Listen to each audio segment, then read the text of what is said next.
Hi, I'm Bob, and you're in the United States of Analog. Now, there is something wrong with me right here and right here. Because when I hear the words limited and edition, especially in that order, I go a little nuts. And that's true. I must be filling a hole from childhood or something. I don't know. We don't have time to figure it out. We don't have the money because therapy's expensive. But you know what's not expensive? Doing a little session with the Audio-Technica SB727, the Soundburger, the 2023 edition. I got mine in Mayo White. That's what I'm calling it. We're going to open it up, break it down, and show it to you right now.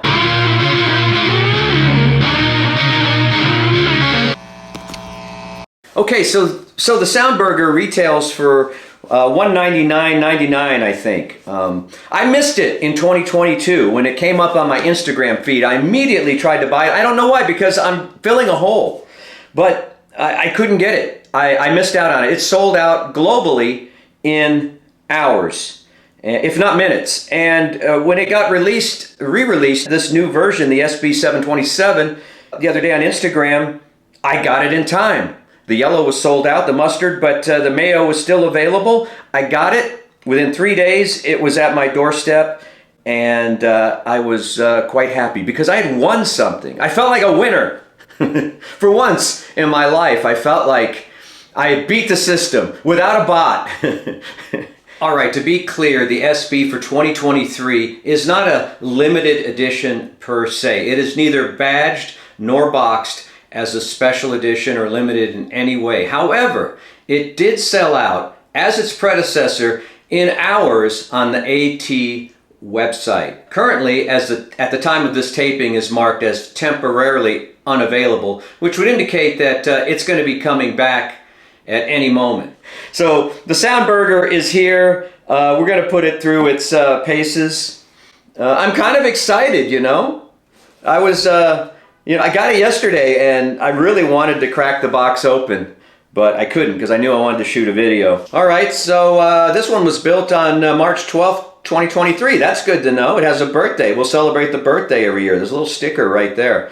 Built in China. Serial number is here. Nothing else really on the box of distinction. It came in great shape. It was well packed. And, I'll probably put this box on display somewhere because it's so cool and kind of retro looking. You know, it wasn't originally called the Soundburger when it was released in the United States back in the day. I can't remember what it was called, but I'll put it below because I'll do the research. That's how I shoot videos. I shoot the videos first and then do the research later, and then put it in type across the screen. But this one's white, WH, and a wireless stereo disc player system. That's right. But not compact disc, LPs. But rest assured, I will only be playing my bin find records on this. You're not going to see my Tone Poets or One Steps on the Soundburger. That would be insane. That would be madness. And I would need even more therapy. All right, here we go. Let's flip it around this way so we can see what's going on here. Of course, the manuals. This is virtually identical to the 2022 model from everything that I've read. Your basic RCA cable and your USB cable. Looks like USB-C on one end anyway, and then the regular USB on the other.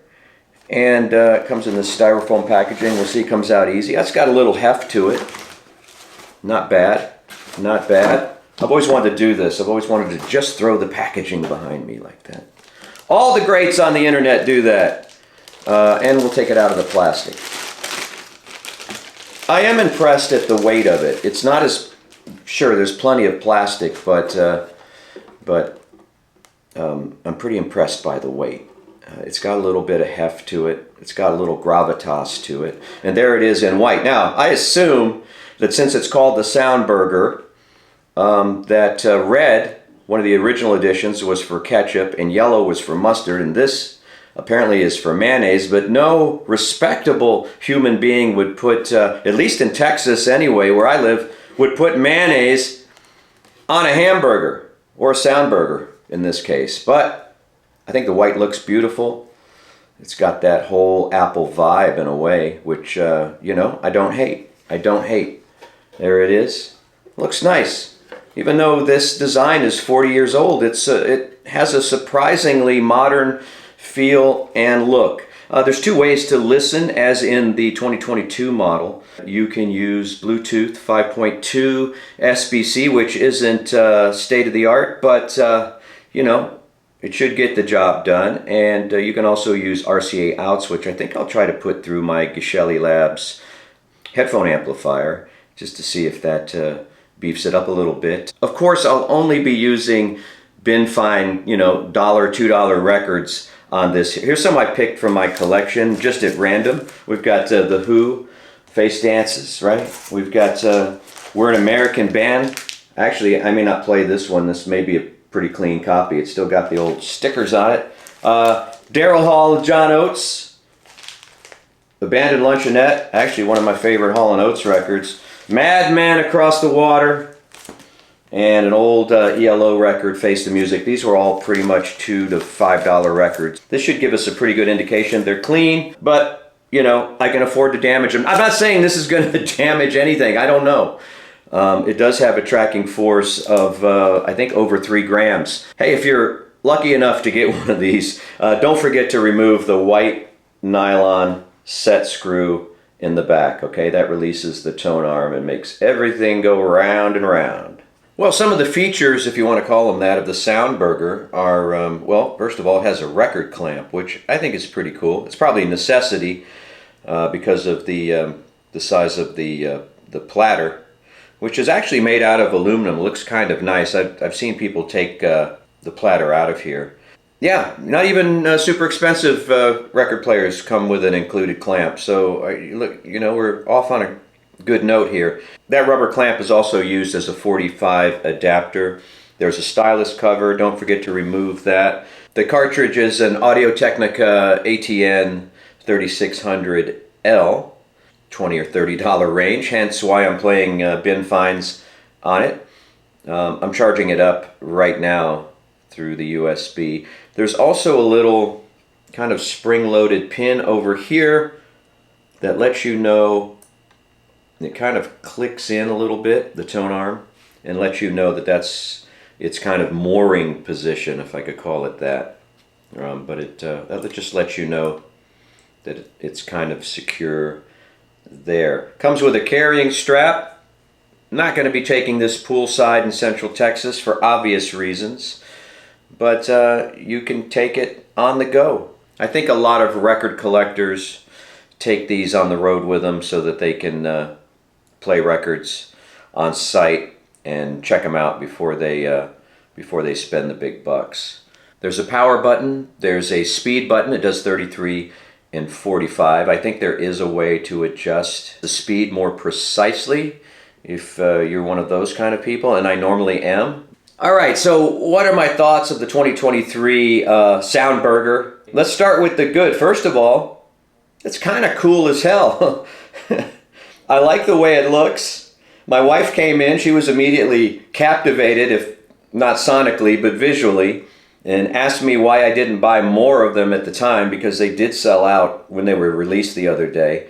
But yeah, it's cool looking. It's well constructed for what it is at the price point. I mean, there's lots of little shiny metal screws and parts, and of course I've talked about the actual spindle or the platter, and nice little touches throughout. Even the cheap tone arm has a nice shine to it. Yeah, I mean, no complaints there. It's as advertised, and everything's laid out nice. I did, because the position that it's in here, normally I would have the turntable this way and operate the tone arm here. So we'll talk about the tone arm in just a second. I didn't see, because it was kind of in the shadows, the Bluetooth pairing button. So it took me a few more minutes than it would normally take me to pair something, but that's just because I'm an idiot and didn't see the button right here. It's not super clear in the quick start guide where the button is, but it's right here.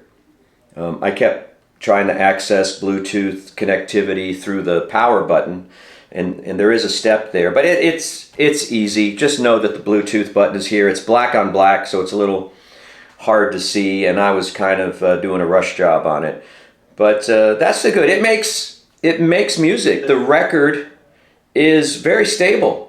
I will say the rubber clamp is kind of cool. I mean, you can get a turntable for 100 times the price of this turntable that don't come with an included record clamp. So good on Audio-Technica for providing that. It serves a triple duty. It not only clamps 33s, it's an adapter for 45s, and it's also the final resting place inside of the Soundburger for the tone arm.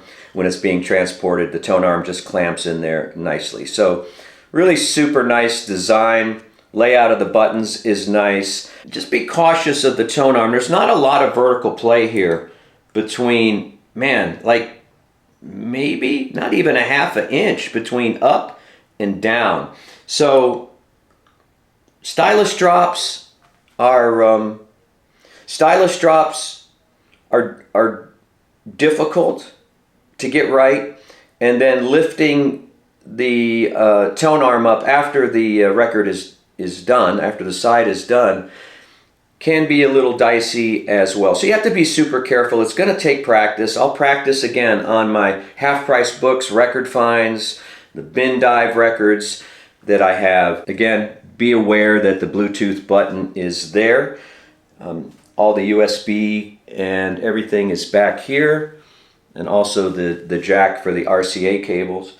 I found the sound in the bass department to be a little boomier than, you know, some of the other equipment I have in here. Now, part of it is possibly any kind of vibration or touch that you do to the Soundburger while it's actually playing transmits, you know, directly from the Soundburger to wherever you're listening, you know, to the speakers. I mean, even if you just lightly tap it, you know, you're gonna hear that sound. So I'm thinking that I'm so close to these Klipsch heresies here that maybe, you know, there's a little bit of vibration from the bass coming from the speaker that maybe was creating a little bit of feedback. I don't know, you know, what causes the boominess. Probably the quality of the unit itself and the stylus and the cartridge probably gives you that feeling.